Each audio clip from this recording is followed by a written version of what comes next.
And Adam just dropped off right as we went live. We're having some technical difficulties here. So if Adam can refresh his page, we're going to bring him back on. We're experiencing some technical difficulties. Thanks for bearing with us, everybody. Adam, have you refreshed your page?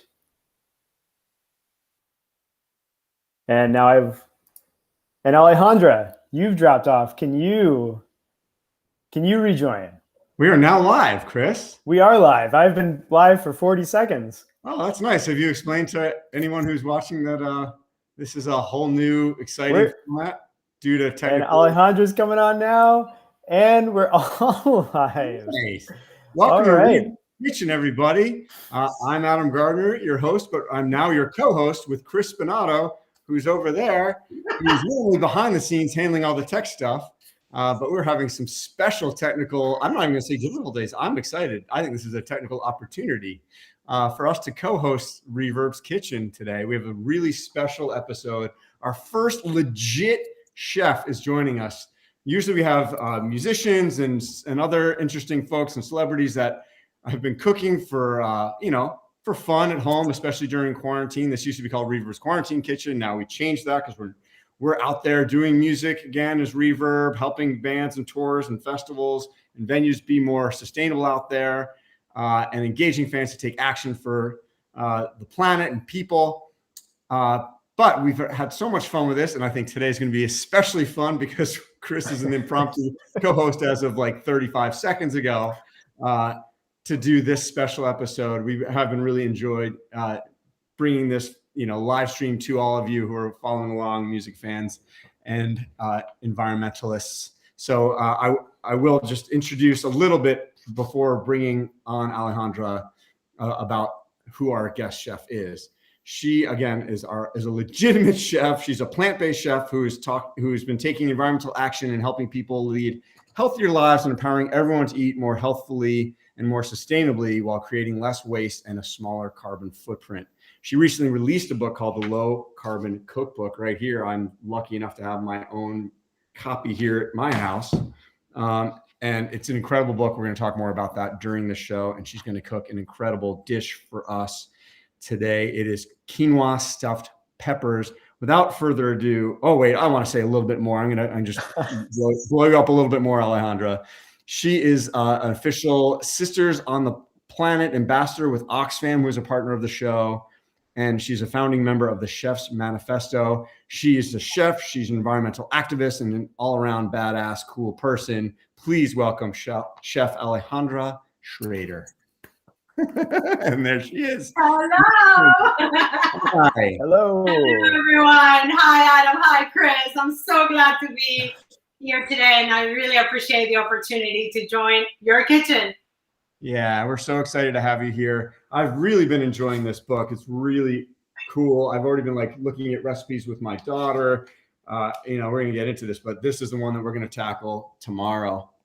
Nice. The watermelon pizza. Yeah. Watermelon pizza. Just love what you're doing. Love that you're really honestly like the perfect guest for our show, because the show is all about environmentalism and food, and here you are. That's what you're all about. And I guess before we even get into the recipe and everything else, just wondering how this came about for you. Like, what came first? Were you an environmentalist first and then a chef, or both? And how did this kind of interaction of music, environment and yes, and I appreciate the question, because sometimes we only see the tip of the iceberg, and I had to have several failures before getting to where I am today. I am trained as an architect. I have a master's in urban and regional planning with a focus on land development and sustainability from the University of Michigan, Go Blue. And due to the economic crash back in 2010, 2011, I lost my career. We were all unemployed. I was seeking for jobs, even at Starbucks, and not getting anything. And I still have the student loan debt that came with the titles and the degree. So I applied for a cooking show called Master Chef with Gordon Ramsay, because they promised $250,000 in cash prizes, and I owed 150 of them. So I went on the show, and after I got out, I decided to go back to my field of work. I was really excited about transportation projects. We have a mass transit project here in LA called the Expo Line, which is a train, you know. And nope, it wasn't happening. It was like the universe literally guided me to the kitchen, to the kitchen, to the kitchen. And so what I decided was to bring that passion for sustainability that I always carried in architecture, in the buildings I designed, in the communities I designed, into the kitchen. And what a better place, you know, having this platform now as a chef, now cooking for others, to like connect back to Mother Earth and start utilizing the ingredients that we were so blessed and lucky to be provided with, and ingredients that actually help improve the climate change crisis. And ultimately, that's what this book is all about. Is I'm not saying don't eat meat, I'm saying eat more plants, and I'm giving you 140 recipes for you to diversify your culinary planet, to start a palette. Meaning, like, if you're a painter, right, you have way more ingredients, way more colors, and that we eat the rainbow for the sake of Mother Earth. That's wonderful. I mean, one of the first things in the very beginning of your book, which really is incredible, like it's such an incredible resource, not just for recipes, but information about climate change and how food relates to it. And one of the first things that surprised the heck out of me was that there are over 30,000 vegetables that are edible on this planet, and we only eat, I don't know, what, 30? 30 of them, and 60% of our calories, I mean worldwide, are only coming from from maize or corn, wheat, and soy. So we're doing a horrible job at eating what Mother Earth is providing for us. And actually, there are some research that may or may not, you know, prove that there are more. So there's at least 30,000, but maybe more edible plants. Wow. And so I always make sure to, hopefully you'll be seeing an ingredient or two that you're not familiar with. And when this is over, you're going to be like, I'm going to try that, just for the sake of promoting biodiversity, which is so important to battle climate change right now. Absolutely. Well, let's talk about your recipe. Actually, so you are cooking. I'm sorry, Chris, I forgot you're co-hosting. Would you like to say something? I'm co-hosting, Adam. Let me. Yeah. Well, yeah, I was going to say I get a CSA and locally here in Maine, and one of the things that I discovered was kohlrabi, which it looks like an alien head to me. Right. And it is one of the best tasting vegetables I think I've ever had. And I don't think I ever would have tried it without having a CSA and a local farmer introduce that to me. So I'm just going to give them a shout out. Right. And that's a great way to venture out. Maybe if you were to be at the supermarket, you wouldn't naturally pick that up. But for those that don't know, community supported agriculture, you subscribe and you get a box every week, every other week, every month, depending on your preference. And you get a box of things that you may or may not know. But what I love about it is now you have this kohlrabi, like, what do I do with it? And we have such amazing resources these days online or in my book. And you can figure out how to use this, you know, in a way that pleases your palate. Also, I say, if you're at the farmer's market and you see something you don't know, grab it. And I am sure that local farmer is going to want to tell you how to use it. It's going to want to tell you a lot of times how their family got involved in farming or growing that particular produce. So I think it's fun, and we expand, like, you know, our taste buds, like, let's challenge it, you know, and try new things. Yeah, kohlrabi is a big favorite in my kitchen. Yeah. So for today's recipe, we're doing this, right? Yes, we're doing quinoa stuffed peppers, or although it should be called quinoa, lentil, eggplant stuffed peppers, but the name's not too big. And before I get started, you know, like, I saw this recipe. This was one of the first things that I learned about American cuisine. My mother-in-law, who I dearly call Mama Irene, she makes this delicious, beautiful stuffed peppers, and they usually have animal protein. And I wanted to recreate them and be as faithful as I could to the original recipe, but using plant-based ingredients. And so that's how this recipe came about. And so, yes, we're doing stuffed peppers. And here we talk about, you know, like, whatever color you find.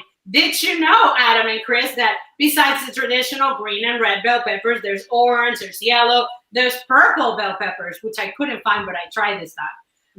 So I'm excited to use colored peppers that we're normally not familiar with. And I'm just going to poach them while we talk. But I wanted to make it a point to say, a lot of times we take the cap off, whether we're going to stuff them or slice them or julienne them or chop them. And there goes the cap to the trash. That stops here, you guys. We're not throwing away any food. It took a lot of resources for Mother Earth to grow this vegetable. There's still a lot of bell pepper for what I see in that cap. There's a lot of nutrients there too. And actually, that's the same case for the core.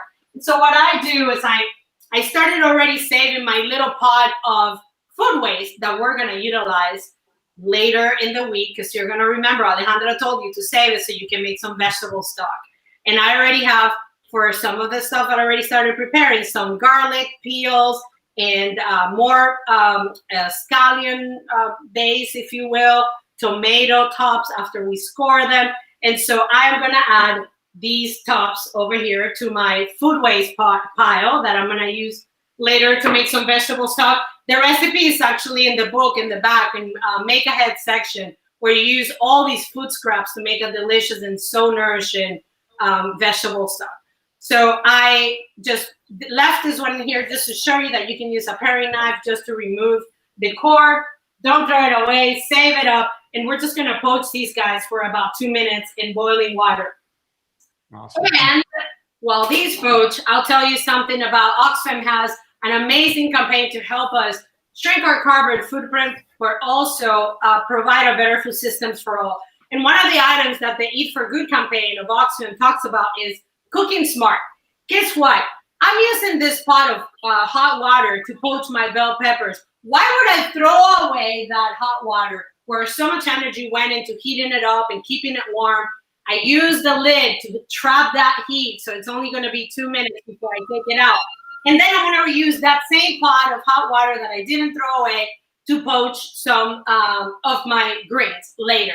So a lot of times when we make a certain recipe, we need to strategize so that we can use the same, like the oven to cook 2 different things at the same time, or the pot of water to cook 2 different things at the same time. And that way we're saving energy and we're cooking smart. So this is going to be another minute or so, and I'm just going to I'm just going to turn on my cast iron pan.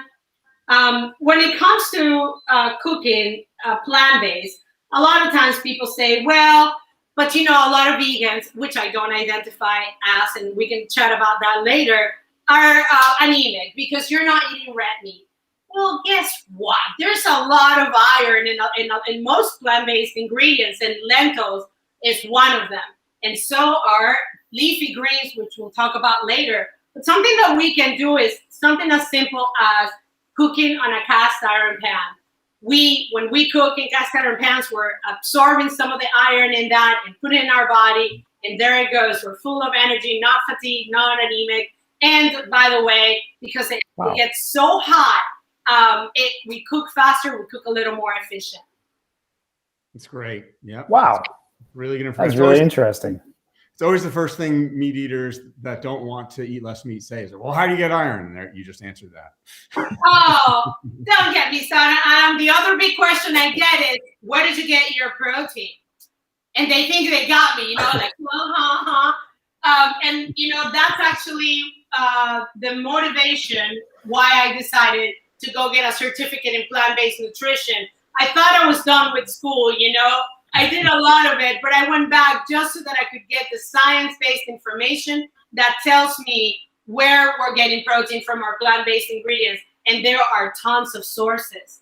Lentils, including one of them, which is why I use lentils in this recipe. And I often use lentils as a meat substitute. So what you saw me putting in here was some coconut oil, which is it already melted. I have a little bit of garlic and some celery as well as scallions. In the back of the book, I have a substitutes list. If you can't find scallions, well, guess what? You can use shallots or shallots, white onions, brown onions. You can even use chives. So there's a way to use the recipes that I'm providing almost like as a formula, you know, but you get to customize it with whatever you like or whatever you have available. So I'm gonna get these peppers out of the water. All you need is to have a tray or a plate lined with a clean kitchen towel.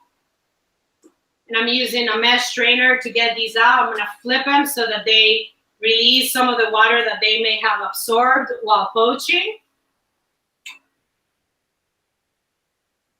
Nice. While you're doing that, I just want to remind folks who are watching that we are looking at your comments. If you have any questions for Alejandra, please put them in the comments, and I'll do my best to look at them and echo them to Alejandra. Yes, please. We love questions. Okay, so after this has gone for about a minute, we're just smelling all the aromatics. That garlic's already fragrant. It's getting soft and sweaty and delicious. I love the smell of garlic. If you think you don't like it, garlic loses a lot of that pungent flavor once we cook it. So now I'm using Japanese eggplant, and although I have mine already chopped, I wanted to show for those people that may not know what Japanese eggplant looks like. It's a little bit thinner than regular eggplant. It's a lot sweeter, which is why I love it. And Chinese eggplant works for this recipe as well. These days, you find a lot of Japanese and Chinese eggplants in farmers markets across America. And one of the beautiful things about eggplant is once you cook it, it shrinks a little bit. It becomes really dense. And I think it's a great substitute for meat. There are a few favorite for me substitutes, like plant-based substitutes for meat, including eggplant, cauliflower, mushrooms, which are one of the few plant-based ingredients that have the amino acids that allows it to lend the umami flavors. Right. What would you say, which mushroom delivers the most meat flavor, let's say, for those people who are trying to eat less meat?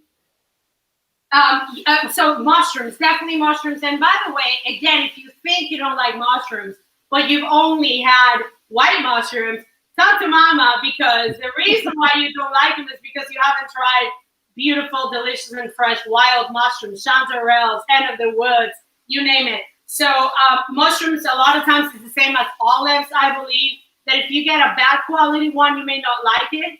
Nothing against white mushrooms, you guys, but I'm really just trying to encourage people to go and venture out and taste the wild mushrooms, or even a portobello or a mini portobello mushroom has a lot more flavor.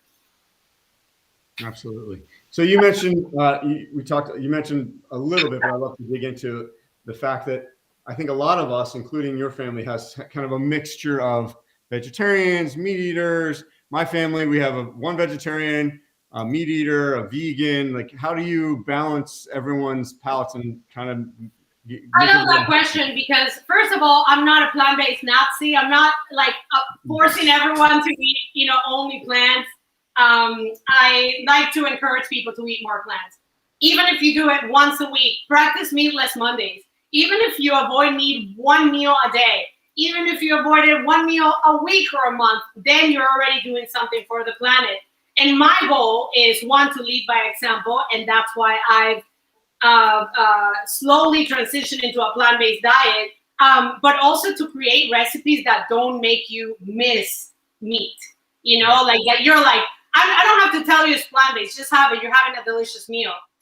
I'm adding some annatto and some coriander, as well as black pepper. Let me tell you something about annatto. A lot of people are like, Alejandra, you use weird spices. What spices that I've never had annatto in my life? If you've ever had cheddar cheese, my friends, you've had annatto. Annatto is what makes cheddar cheese yellow.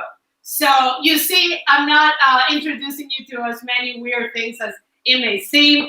Annatto also adds a beautiful and delicious color and flavor to foods.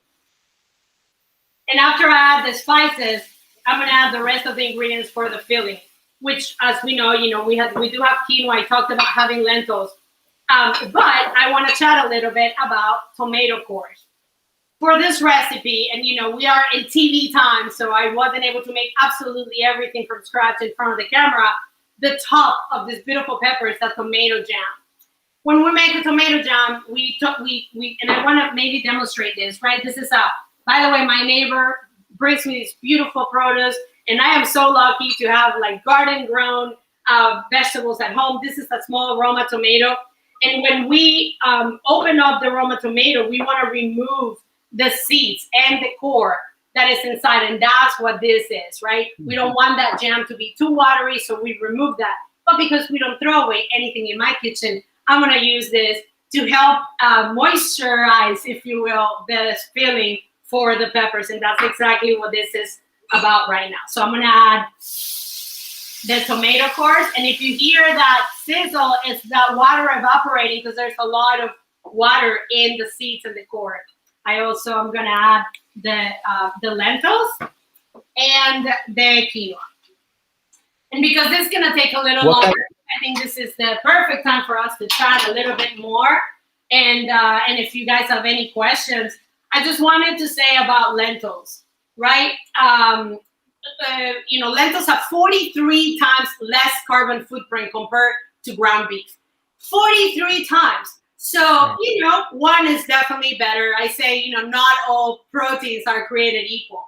This is also the time, if you would like to use Impossible meat, to substitute the lentils for the Impossible meat and add it up right now. Impossible meat, just like regular beef, you would just cook it for a couple of minutes until it browns, and so you would just be swapping. And I think that is a great option for those of them who are not ready to fully transition into a plant-based diet, but they still want a little bit of that texture that meat provides, a little bit of that flavor. And so definitely you can substitute Impossible meat for the lentils in this recipe. Thank you for mentioning them. They are a supporter of this show, and we do give them a shout out and thank them for allowing this all to happen. I always kind of joke about like Impossible makes this possible. So thanks to them for that. And I think it is interesting. There are a lot of, it's been an important part of seeing my meat eater friends transition. Where they go, oh, okay, I can get used to this. I can wrap my head around eating an Impossible burger and knowing it's plant-based. And then, maybe then they go to just pure vegetables or all of the above. Again, I think your approach is very similar to REVERB's in that it's not all or nothing. It's all about doing better. And as you continue to do better, you'll go deeper and deeper into different worlds. And I want to hold a seat at the table for everyone. Alienating other people is not going to get me to fulfill my goal, which is to encourage people to eat more plants for the sake of the planet, right? So I don't identify as vegan because veganism is a lifestyle, and I may have or not. I haven't bought, the pandemic, I've been on flip-flops for 18 months, but I may have leather shoes in my closet. Will I buy leather shoes in the future? May not, as I've become more mindful of the the industrialized animal production system, especially in the United States. I've also understood a lot of the animal welfare element of this subject as a whole. But as a plant-based person, right, where depending on the book that you read, people either cut meat, animal products completely or avoid them, to be all honest, late 2019, I went with Oxfam to a trip down in the Northern Triangle. We were looking at the roots of migration, and climate change was, guess what, one of the main ones. And while I was there, I couldn't really demand to be given only vegan plant-based food. And so, there I may or may not have eaten some cheese and some crema, which is like a sour cream almost. And so, I know I stay true to my principles as much as I can, but, eating plant-based, I do understand that it's not accessible and affordable to everyone. And so little changes, right? Little changes is what really is going to help out in this war for the climate crisis. And that's why I love the title of your book, The Low Carbon Cookbook, because there's many ways of getting there. And you even talk about how you shop and even some simple tips that you have in the front of your book about, hey, stick to the perimeter of the grocery store because that's where the produce with the least processing and carbon footprint exists. Right. It's such an easy, simple way of framing that. I really love that, and I think that's because it takes less carbon footprint, right, to grow something that comes from the ground than to whether it's you're producing any kind of animal, especially ruminants, and even that, like, animals are not all they all don't have the same carbon footprint. There's a table in my book.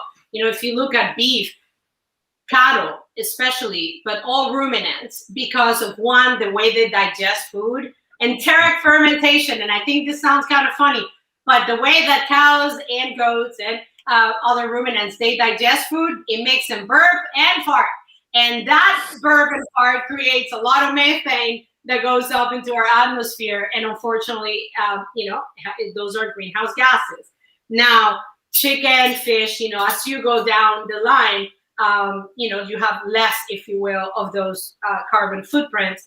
And that's why I try to promote people eating more plants. The more plants that we eat, the lower our carbon footprint. I'm going to start filling the peppers, but let's keep chatting. I feel like you guys are literally in my kitchen, which I love to do, and we're just like chatting away. You're on the other side of my table here. That's it. And that's the vibe of this whole show, is that. And then hopefully the folks that are following along also feel like they're in your kitchen, because that is what it's all about. Right. Chris, you wrote down a question that I'm reading from, but it's your question about about the one, if you had like one piece of advice. Yeah. I don't remember what I wrote, but I remember it being a good question. All right, I'll ask you, but I'll credit you. What is it, guys? You're keeping me in suspense. It was basically, if you had one piece of advice for those who are watching right now, or for anyone who's interested in eating a lower carbon diet, is there? I know there's no magic, cure all, but what would be one of the most important pieces of advice you could give somebody? Right. Yeah, I would say to cut your red meat intake. I think that is a huge first step. You're eliminating, like one small group of animal sourced products in your diet, yet you're cutting. And, there are scientific studies to back this information up. And a lot of my research came from, I work closely with the EAT Foundation, and the EAT Foundation had 36 scientists work over a 3-year period trying to analyze, like, what was the food of the future, right? Like, that had the least impact on Mother Earth, but also the best benefits for our health. And I believe the number, it's around 40% if you cut your red meat intake by 50%. So, that's a huge difference. And if you cannot cut it by 50%, again, even if if you're a steak eater and burger eater every day, try one day, try to practice meatless Monday. I think those will be like my top 2. Yeah, it's interesting. The last tour that my band Guster did, I got everybody to commit to at least one day a week of look, let's not eat any animal food at all for one day a week. And everyone did it. It was easy, and people actually did better than one day a week. That's amazing. I'm sure there was some cringing right ahead of time, because the thing is, I get it. Like, anything unfamiliar, it can be scary, intimidating at first, But once we try the first time and we realize, really there is no sacrificing in eating plant-based, and you're eating delicious food. Like, I'm not sacrificing anything, and I'm getting tons of flavors. Like, I'm about to put these guys in the oven, but in talking about that, here you have flavors. You have sweet, you have savory, you have a little acidity, you have some spice, some heat, the salt, the pepper. And all of those flavors are marrying together, and it's going to be a party in your mouth. We haven't even added the last 2 elements of this dish. As far as nutrients, you have fiber, mineral, proteins, vitamins. You have all the essential nutrients that we need to thrive. Quinoa is very special to me, and I know, Adam, that your wife is a big fan of Latin cuisine, and you've been able to visit Peru. Quinoa was known as the mother grain, even though it's a pseudo cereal, right? But we sort of group it up there with the grains. And the Incas called it the mother grain because it's high content of protein and all the nutrients. You know, it's a complete protein with all the amino acids. It's a nutrition powerhouse. It's delicious, and also an easy swap. Like if you love your rice, maybe switch it out for quinoa, and that way you're eating something that is delicious, but it's also highly nutritious. So I'm gonna go put this in the oven, and we're gonna make TV magic happen. And I'm gonna get some that are already at this stage. Magic fingers and magic noise. So after 15 to 18 minutes, our peppers have already cooked. We were just letting all of those flavors marry together, but also help the density from within the pepper to like settle down. And now I'm just gonna let you guys admire these beauties. I'm sure you noticed that the ones that went in were yellow and orange, and these are red and green. Again, I just wanted to just to diversify the colors of the peppers that I was using. And now I am going to blanch some of my greens. I wanted to talk about this because I have received some, let's just say, constructive criticism or criticism here, like, oh, Alejandra, you use a lot of weird ingredients. Again, guys, my goal is to encourage you, like, if we are eating 30 ingredients, how about we eat 60 ingredients from Mother Earth, you know? And some of these were actually quite used by our own ancestors, our mothers, our grandmothers, our great-grandparents, and I'm just trying to bring them back, right? So in the recipe, it says Swiss chard. I found some rainbow chard, and that just means like different, you know, color variations. I'm using that. I'm also using some red please correct my English here, dandelions or dandelions. We say dandelion, which are just another kind of leafy green, and they have this beautiful bright red or burgundy-ish core, which has a lot of nutrients. You know, like I often encourage people to eat the rainbow, and guess what? Purple of the rainbow is one of the most highly nutritious color palette, if you will. So I'm using red dandelions, and I'm using some rainbow chard. But if you have spinach, kale, arugula, any leafy greens, collard greens, whatever your favorite is, please use that. Use my recipe as a formula and just venture out. Use first what you have at home, because Americans, we've been throwing away a lot of food, guys, and we really can't afford it, really, for the sake of Mother Earth. But why not? Like, I want to make the most of my investment. So I'm going to blanch these guys out. Again, using the same water that I had for my bell peppers. That water was already salted. That way it's infusing with the world's most favorite seasoning, all the food that I'm poaching with. And then that's just going to go in just for a few seconds and right back out. Because the water is already salted, I am not adding any extra salt to it once it's done. But taste according to your buds, just to please your palate. And right before I get this out, then I'll chat a little bit about this tomato jam. I'm a big fan of jams. And, you know, tomatoes, we're in summertime. If you have a home garden, likely you have some tomatoes growing. And a lot of times I see my friend's garden with those tomatoes just rotting on the plant because you get tired of how to use them. This is a great way to cook them up, and you can put them in a jar and put them in your refrigerator. And now you have tomato jam to last you for a long time. And this goes great over a crostini, over crackers. If you eat cheese and crackers with a little tomato jam on top, and call me in the morning. And as we know, tomato, once it's cooked, it has a great amount of lycopene, so it's just good for us, for you men especially. You know, talk about prostate health, and we are in the REVERB kitchen talking about all subjects. Nothing is banned. And so the tomato jam is delicious. It's also loaded with iron because I use molasses. It's blackstrap molasses, which is rich in iron. And in Venezuela, my ancestors used molasses to sweeten our lemonade, our natural fruit juices at home. It's a lot cheaper. It's a lot less processed. And there's a little table running around made by scientists that talks about like some of those ingredients that are not as bad for the planet, but really bad for human health are refined sugars. And that's what you won't find in these in my book.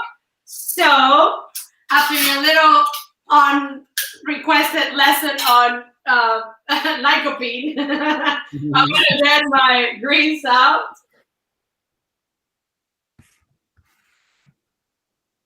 I do want to also. So what are you looking for when you take those? Oh, we're talking over each other. We're not used to co-hosting. Chris, please go ahead. When you pull the greens out, what are you looking for? How do you know when they're ready to be pulled out? I'm just, first of all, it's just like a matter of seconds. Like I had turned off the heat, and so I left them a little longer than that probably says in the recipe. I'm looking just for wilted so that they're not as stiff, but that they're still bright green. I don't want to kill the nutrients, in these greens. But also I want to leave them in there long enough, and this is the perfect moment. I think I had forgotten, but I didn't. And I'll do what I normally do in my cooking classes, which is to show you these are the bases of the red dandelions, right? And what happens is this stalk down here, it can be a little woody, it can be a little fiberish, which is not necessarily pleasant to the taste. Actually, the same happens with the core of the chard, the rainbow chard or Swiss chard, whatever you're using. And so I save those. I actually chop those up and put them up in my husband's frittata, or I save them and use them to make my vegetable stock. But now that chewy, fiberish part of the plant, if you will, is out, I know I just have like tender leaves. And but because there's still a small vein attached to, especially the dandelions, then I just want to make sure that that's tender enough so that it's pleasant to the palate. Again, this is not, the point is not that we're eating like cardboard and pleasant stuff, if you will. So to this, just to help brighten in the flavors, I'm adding just a little bit of balsamic vinegar. I know it's not a salad, but I'll give you this trick. Next time you make roasted sweet potatoes or butternut squash or leafy greens, spinach, kale, add a little drizzle of balsamic vinegar and call me in the morning. Like, it's going to brighten up the flavors. It's going to add a nice little acidity that's just going to play the palate, in your mouth. And so it's really pleasant, I believe. And just a little bit of olive oil. Remember, if you're not cooking with the olive oil, it's perfectly okay to use extra virgin olive oil. If you are cooking with olive oil, I suggest that you use pure olive oil and not extra virgin, because the heat point is a little higher, and the extra virgin was really just meant to finish, to make dressings, and to make like sauces and dips and things like that. Okay, so I think we're ready to plate. So I'm just gonna grab a little plate, and I will grab the red one because it's bigger, and these are total up my alley flavors. I'm gonna add some of these beautiful greens right on top. It's like, imagine like a little crown. And to top it all off, we're gonna have some nice tomato jam. Obviously, the tomato jam you can skip. Customize this dish. Like, if it's too much work, just leave it with the green, and I think that's a beautiful brown to begin with. The tomato jam, it is savory. I mean, there's a natural sweetness that comes from the molasses, right? But in this jam, there's also stone ground mustard, which just plays off the flavors of the tomato so beautifully. And there you go, guys. These are my stuffed bell peppers. I'm gonna come around. Please. See the finished dish. Look at that. That is gorgeous. Whoa. Oh, I'm not skipping the jam. That looks incredible. Yeah.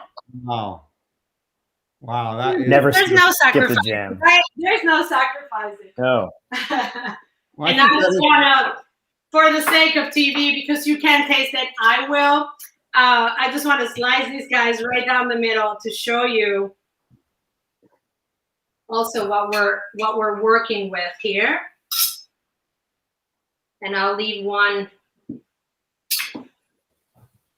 This is the vicarious bite we always like to have. Oh my gosh! Of course we have to do this if we're on TV, So you see like the quinoa and all the beautiful ingredients that were cooked with that compacted. It nicely absorbed so much of the flavors from the peppers, and then dressed with these gorgeous greens, and the jam is just beautiful.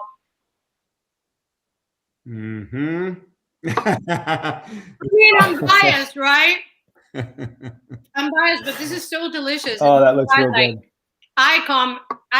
I've been known to be the spice queen in some TV shows. But I think spice can help heighten the flavor, you know, like I would never be able to do plant-based if I was doing steamed broccoli and, you know, like I just wouldn't, I like big flavors. And when we use, you know, it doesn't have to be spicy, right? It can be spiced. There are some spices that have a lot of heat, cayenne pepper, you name it. But when you're working with annatto, with coriander, which is nothing but the seed of cilantro, cumin, you know, like if I had to pick one spice in my world, it will probably be cumin. I just love the flavor. So there's so much flavor. There's so much texture. The lentils, the eggplant, there's a little bite to it. There's a little meatiness to it. If you use Impossible meat, there will be that too. So there you go. Amazing. I hope you decide to make this at home. Now you know how to do it. Incredible. And the recipe is on our website, reverb.org. You can go to reverb.org/ is it still Quarantine Kitchen or is it Reverb's Kitchen now, Chris? Reverb's Kitchen. Okay. We changed the name. Reverb's Kitchen. Yeah. Yep. That's amazing. Alejandra, thank you so much for everything you do. And thank you so much for being here with us today. Incredible. I can't wait to really dig into all the recipes in this book.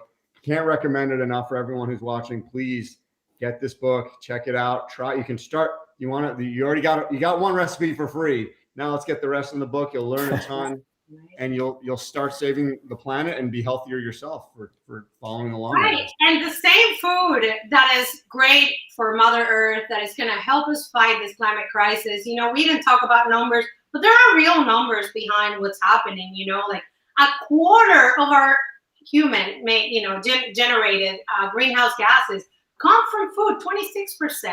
From the whole supply chain to our consumption, onto, you know, all the way through waste and disposal. And so we really do have some power to help minimize this greenhouse gas emission issue by eating better, and not only by the foods that we eat, but how we utilize. I'm sure you saw there's a little apple juice container, glass container, like stop wasting even the jars that you buy stuff in. Wash it up, take that sticker out, take it to the market, buy bulk, and you're saving the packaging, the processing, the transportation, all of that. And so little changes, right? Like that same food that helps Mother Earth, guess what? It's also really helpful for our health. And that's another thing that before we close out, if you guys allow me, I wanted to chat about, because there's this stigma, you know what? And I may have the bias of being a woman of color from a third world country with underprivileged upbringing, right? But I want to make plant-based food desirable as it is, and accessible and affordable to everyone. A lot of times we think being vegan, being plant-based means going to Whole Foods and buying vegan this and vegan that. No, I'm saying go to the farmer's market and get some like from the ground ingredients. You know, let's go back to our roots. Let's get pulses, lentils, garbanzo beans, black-eyed peas, which are so good. First of all, they're delicious. Really, they are. They absorb so much flavor. But they are my favorite group, food group, which is legumes. You know, they are nitrogen-fixing plants that help feed that soil with nutrients. It helps our farmers through crop rotation to avoid the use of fertilizers and all these pesticide killers that are chemicals that are coming really to our bodies, and that are really affordable when we buy them bulk, when we buy the lentils, when we buy the garbanzo beans and such. It is, yeah, maybe a little more convenient to get them in a can.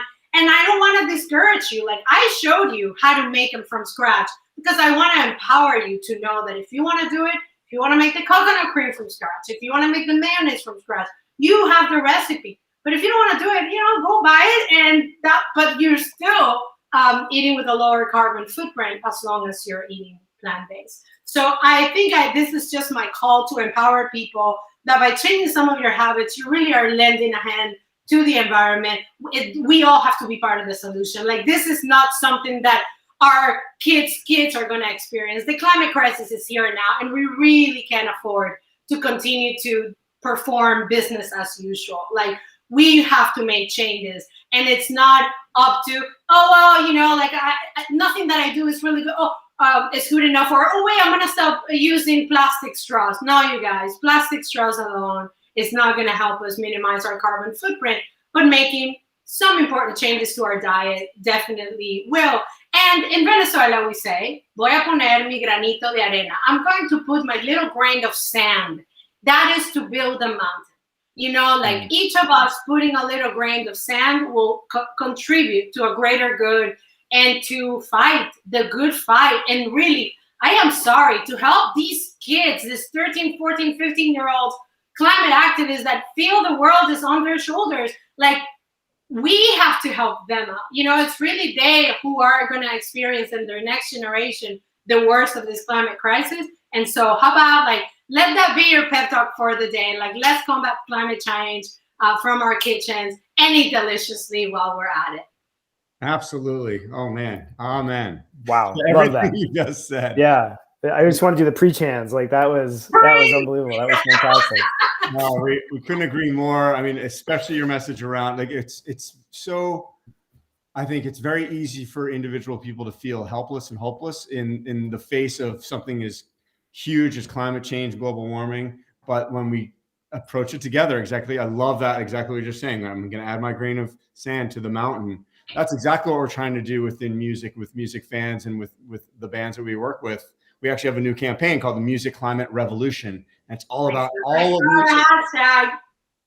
Yeah, all coming together to take those actions with our food, with our transportation, with our purchases, with the way we go to concerts, everything that we can possibly do, the way we use our voices, how we can collectively influence each other, our communities, our families, our businesses, our industry as a music industry, all of it. That's where you are speaking our language for sure. Right. And you guys on that side of the industry, and then also us as the spectators, as those people attending your concerts, your events. Like, I love when right before the pandemic, I had the opportunity to go to the Global Citizen Festival in New York City. And you know what? Like, let's bring our bottles, and they have filling stations for free water. Let's bring our own snacks, our own nuts and seeds and dry fruits and little, paper bags in our backpacks. Like, that way we're also helping. Like, every little bit helps. Like, that's another thing of and the reason why I think of this as empowerment, because I'm not just expecting for you guys organizing the event to do something. I have to do my part. That's right. And that's exactly it. And it's so neat to see when we all do that, we can start showing those mountains of impact that are happening. Yes. And it's been incredible. You mentioned the water bottles. We've had a water bottle program on a number of tours and festivals for years now. We've eliminated over 4 million single-use plastic water bottles from that program alone, just at concerts. And that's fans. That's not us. That's everyone here that's watching, and all the fans that go to the shows. But you're leading the way. You're educating people. You have to provide the water stations for people to be able to bring their bottles to begin with. And that's one of the reasons why I really love my millennials. Like, this next generations, the younger generations are so mindful, and carrying that bottle. And it may not be as convenient, let's just say, but you know what? Like, how about we take a little sacrifice on our daily activities for the sake of what's happening, and our contribution to it. It makes me feel good. It really does. And I know it's making a difference. So, like, I really appreciate that you guys are, because, these are mass events. And if you can educate even a small percentage of those people attending your concerts, your events, you're already, making a big impact when it comes to numbers. Yeah, it's really exciting. Food is often the way that people find we've definitely tried to approach people who may not be environmentally minded through their stomachs and through because everyone eats and everyone loves food and can get excited about it. And what I think, just speaking personally, I find, especially when I'm on tour and I'm on the road, I find that when I find a vegetarian restaurant or a plant-based meal on the menu, the restaurants focus more on flavor because they know they can't just throw a steak on the grill and it tastes good. They have to be intentional about the flavor. So my favorite food, especially when I'm not sure, you know, I'm in Cincinnati and I don't know what restaurant to eat at, I'll go towards those restaurants because I know they're focused on flavor. And most likely, those restaurants that are, you know, again, let's just say they're not vegan. Let's just say they're plant forward. They're plant centric. You know, there's many regular restaurants around the country now that have an 80% plant-based menu with a 20%. You know, there's a chef friend of mine and part of the Chef's Manifesto who says, let's use meat as the seasoning. You know, like just the side, just not the main event.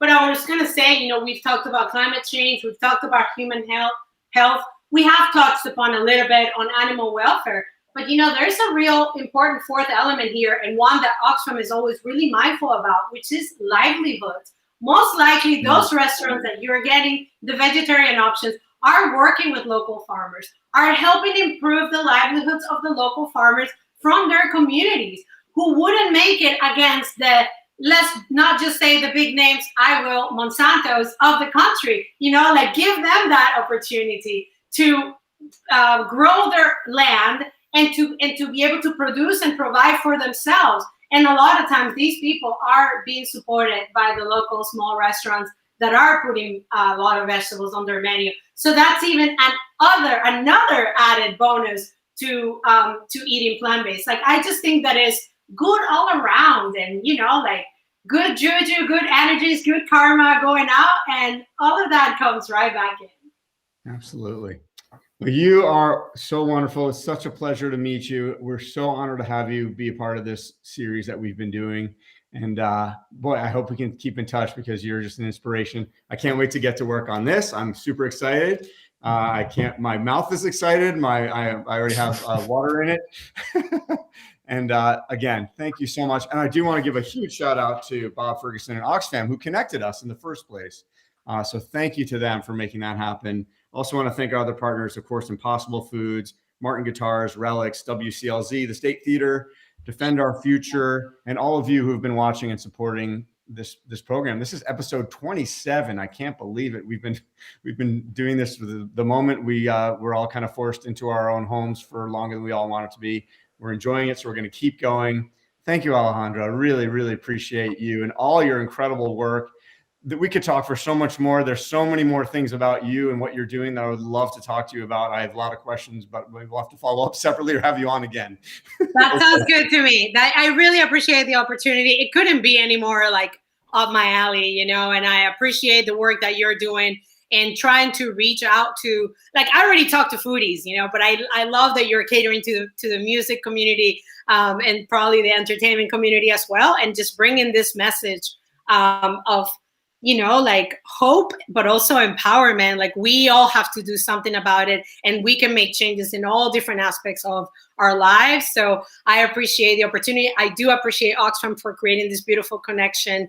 And I really hope that you bring me again on. I would love to have that opportunity. Excellent. Yeah. Who knows? Maybe we can do something fun with concert. We'll talk. Sounds good to me. Thank you so much, Alejandra. Thank you, everybody, for watching. And again, the recipe's here. This is all archived on Facebook and also on reverb.org. Thank you again, Alejandra. Hi, guys. Have a beautiful day. Eat more plants. The Carbon Cookbook. You can get it. And Alejandra,